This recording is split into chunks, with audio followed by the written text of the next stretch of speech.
When people think of great 19th century German communists with immaculate beards, a couple names come to mind. Karl Marx, Friedrich Engels, but there was another. And he did most of his work right here in our backyard in St. Louis. Joseph Wedemeyer. A journalist by trade, Wedemeyer was a comrade and friend of Marx's. He had left Germany in 1850 after the uprisings across Europe, and by 1852 had found his way to New York, where he helped form the Proletarian and later American Workers' League. Upon Engels' suggestion, Wedemeyer came to St. Louis, which was at the time one of the main railroad hubs in the U.S.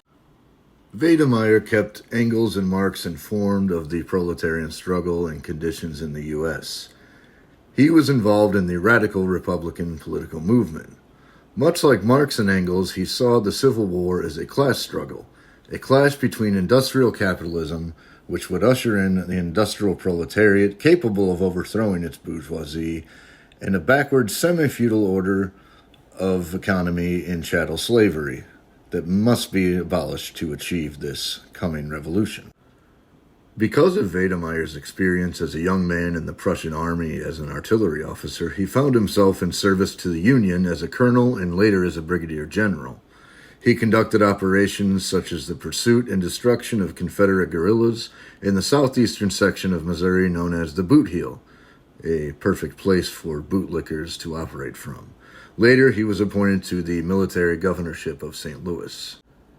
By 1864, Wedemeyer was stationed in St. Louis as the St. Louis printers' strike were taking place.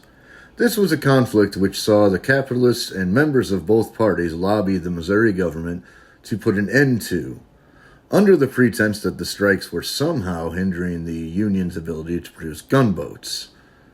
Odd how you need printers to do such a thing. This was an early Republican betrayal of the working class. The strikes were broken militarily, and membership in a labor union was declared by General William Rosecrans, head of the Department of the Missouri, to be illegal, and names of labor organizers were to be turned over to federal authorities. This action would set the stage in St. Louis for greater and more radicalized labor struggle in the coming years.